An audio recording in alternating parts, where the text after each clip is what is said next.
Hey guys, welcome back. This would be episode 11 of Let's Play Satisfactory because we are absolutely not counting that little bonus 10.1 episode. Oh man. So yeah, I'm trying to find a better microphone because I don't like how this one sounds. And I tried the headset, but I couldn't hear. It sounded like the audio wasn't coming through. So, oh well, you get a little bonus content. Today, we're going to complete phase 2 of the space elevator there. And as always, through the magic of letting the game run overnight, I already have everything that I need, plus a full container's worth of everything that I've got there, and a few other things actually. I think I went through and I made a factory run for everything that I could make, and I'm stockpiling one container's worth of each. I'm not gonna do the big 90,000 thing like I did last time. But if there's anything that you want me to talk about, whether it's just basic factory configuration or balanced factory or even high output factory, let me know. And I will absolutely put the comments down below and I will absolutely do videos on that. So, because, you know, I like doing things for you guys. So, if we see, we need, look at that, we have just enough of each one of these. And now we can load it, or seal it, and then send it. And this time,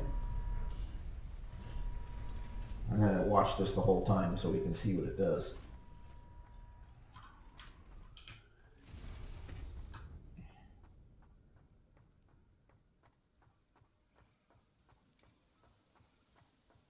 Oh, I think we missed it. Darn!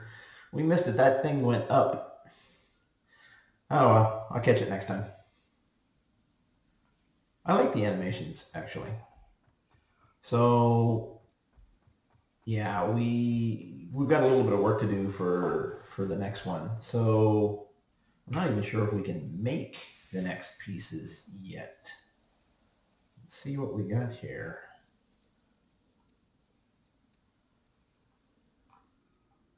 Yeah, neither of those things. We can't make either of those things yet.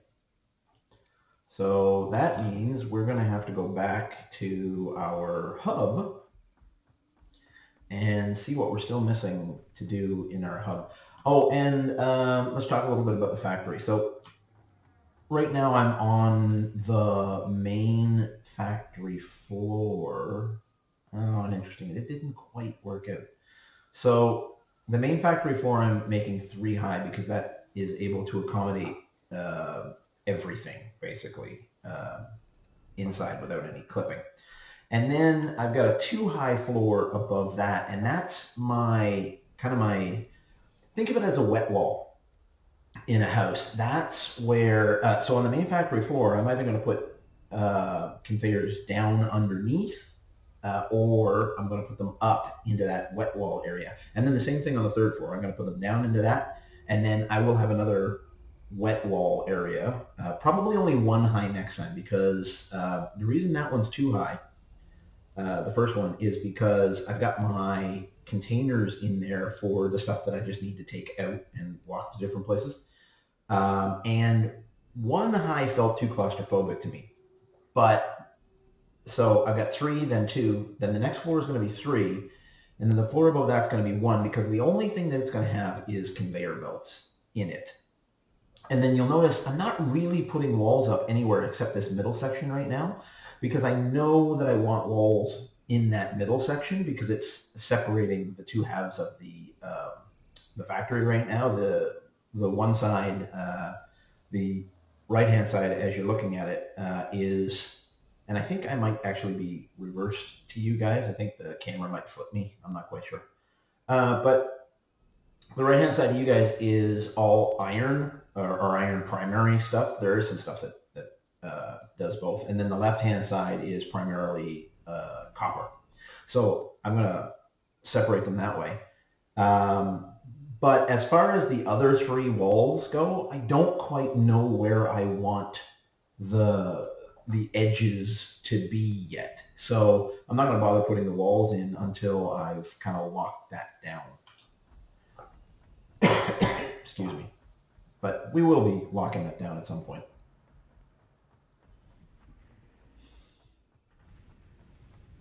Also, I've been trying to put the nicer electricity blocks in. So let's see what we got here now. We got hypertubes and fix-it blueprints. So actually, we only need 200 copper for that. And then, okay, let's just get to 200 copper first and get ourselves a little bit of copper sheeting, actually. Oops, wrong spot. I can get it from there, but I have to go further. I've got them all together here. So I think it was only another 200 I needed, right? Let's just, there. I got 400. That should be enough, I think. Oh, and I didn't take the objective. That would make my life so much easier if I did that. But hey, why would that make my life easier? All right. So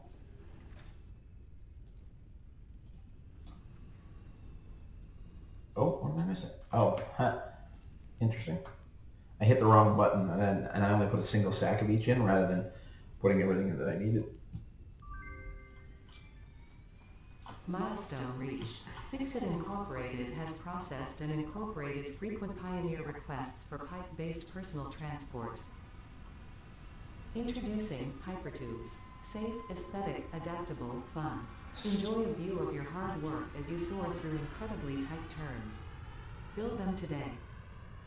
Note: Fix-It Incorporated is not responsible for any harm caused by irresponsible use of this product. That's funny. I might actually start putting hypertubes in. I'm thinking that I want to put hypertubes out to all of my satellite factories. And you can see one of them out there. Now, the hypertubes, so the hypertubes are interesting. They're down in the transport menu.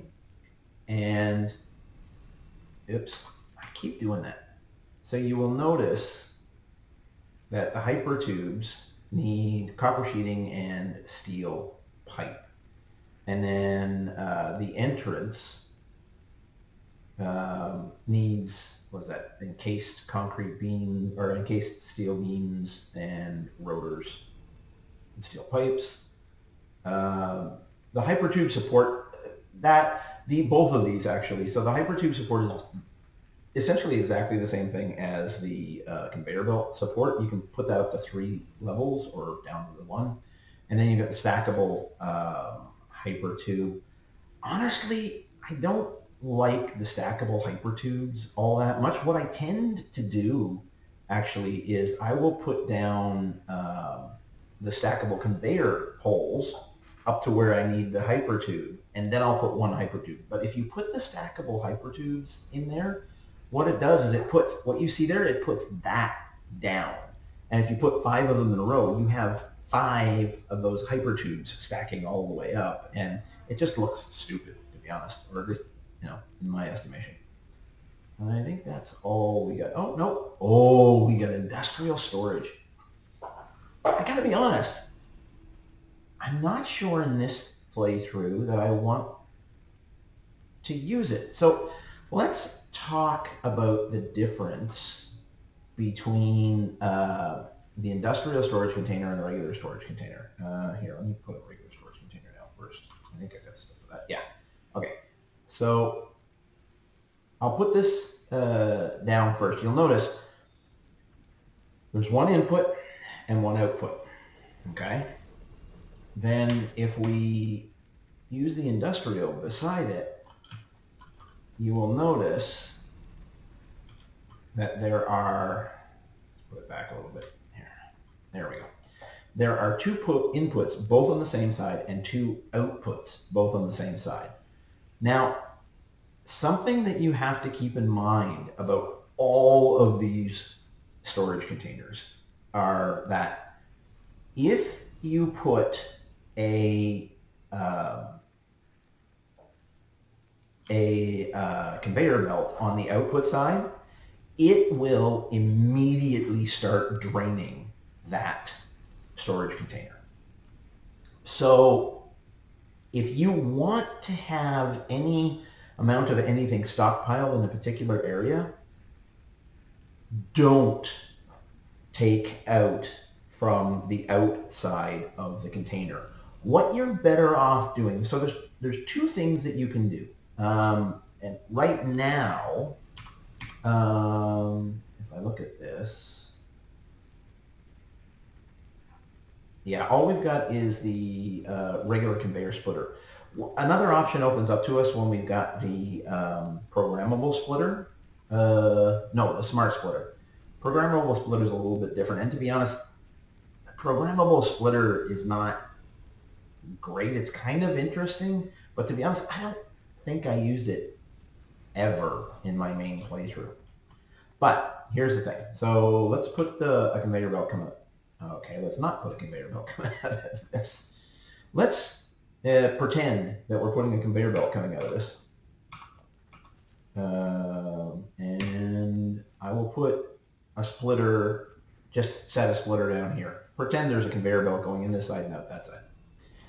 What's going to happen? So if you've got your items coming in this side and nothing else coming out of this, then they're going to flow straight through and straight into that container. Okay. Now, as I said before, if I take a conveyor belt out this side, it's going to drain everything out of that. But here's what you can do. With this splitter, you can now take a conveyor belt off of this side. And what it's going to do is, if you put 10 items through here, 5 of them are going to go into that container, and 5 of them are going to go out and go down the side until this fills up. Once that fills up and it backs up to here, every time 10 units go in this side, all 10 will go out the other side and go to where you need them to go. So it will cut this line in half until that is full.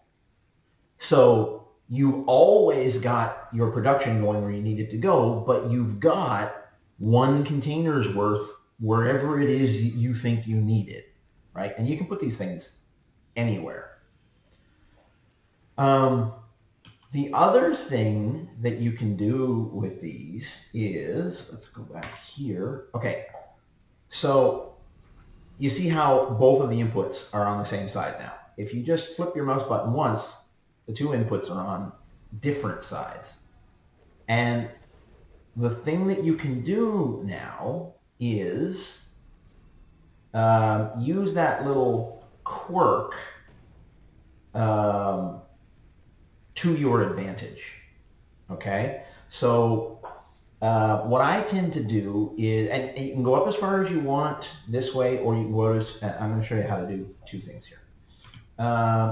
So if you put, you notice in, out, in, and if I come down here, I want to start with out on this side, flip it around so it's in, and then out. So what's going to happen is, if I put something in this side, I'm actually going to have to, hold on. I think I can use Mark 2s or Mark 1s. Okay, I can use Mark 1s right now. Good. Okay, so if I put something in this side, and then I put a conveyor belt, or more correctly, there we go, an elevator on this side, what's going to happen now is I've just put something in and the input on the other side. It's going to automatically drain out and go into this one on this side. Then I come around here And I do the same thing here. Now it's going to automatically drain everything out of that container, take it up to the container up above, and put it in there. But then I come over here and I simply do a conveyor belt from one to the other. Now it's going to drain out of there and into this one. And all I have to do is reverse on the other side.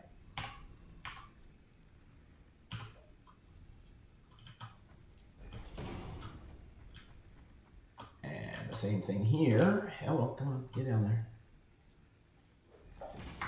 Now, I've put items in this container.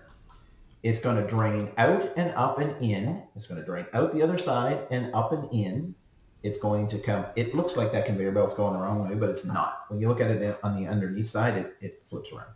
So it's going to drain out of this side, it's going to go into that one, and then the elevator on the other side is going to bring it into this one, and then this one's going to bring it down into this one. And now what you've got is this storage container. So if I do I want to do 100? I'll do 50 here because I think those are marked 2, so it's going to go slowly.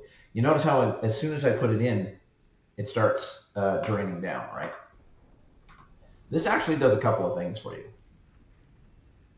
Let's see if we can see this actually starting to move.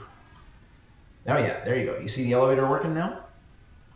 So then that elevator is now working, and this one, the first one, just came into that one. Okay? So this can do several things for you if you want. I mean, first of all, it gives you, right here, we've just had a stack of 6 of these things now. But the other thing that it did, you notice there was a time delay between when something went in there and when it came out the other side. Now that time delay is all a product of the elevators. Well, technically it's instantaneous. As soon as I put something in here, it starts draining out the other side instantly. But there is well, actually, the maximum drain rate is dependent on the conveyor belt or the elevator that you've got. So if you've got a Mark V elevator or conveyor belt, you're draining 750 resources per minute. If it's a Mark I, it's 60 resources per minute going out. So what I actually used this for in my other system was the overflow system for my smart splitter. So if things kind of got backed up on the main line, I put them into what I call an overflow line. And that line had a kind of a delay system like this. It was a lot bigger, actually. But it had a delay system like this that just kind of held them in there as they were working their way through, and then put it back out onto the main line, hopefully with enough time in there for whatever the issue that was causing the backup to have cleared, to allow that to actually go into its proper containers. So, and I'll show you guys how to do that when the time comes. But for right now, oh, there's another thing that is interesting too. You see, I just hit F to dismantle, right? So you see how I'm looking at that, and it tells me if I dismantle this right now, I'm going to get 10 steel plate and 10 iron rod back. When I look at this one, I'm going to get 10 steel plate, 10 iron rod, and 50 encased steel beams, right? So what that's doing is that's telling me what's inside that container. So if you want to see quickly what's inside a container, you can just hit F and look at it, and it will tell you. Although, I got to be honest, I wish that there was a way that I could set something like a sign up here that would just tell me, like, I do this already with all of my containers. As soon as I get signs, I'm going to put signs on these that have a picture of what I put inside. But that's a static picture. I put that on there, and I just have to put the right stuff in there. I'd love it if there was some sort of a picture on a counter on the outside which would tell me what was in there. And, you know, even make it, if the developers are listening, make this something that I can build myself, and it costs me resources as I have to attach it, right? Just at the same time, I would love to know for conveyor belts and even possibly for elevators, how many resources per minute are going through it. I know that a Mark V conveyor belt will process 750 resources a minute, but 90% of the time, that's not what's going through it, right? It's something less than that. It's, 600, 300, 100 resources per minute. So a couple of things that I'd love to have added to the game. Anyway, I think that's going to do it for today's episode, guys. Bit of a short one, but come back tomorrow and we will be looking at the rest of the upgrades for this, and hopefully we'll be getting into the next set of upgrades. So thanks for watching. Make sure you like, make sure you subscribe, send the video to your friends, all that good stuff. And please comment down below. I'd love to hear from you. Bye, guys.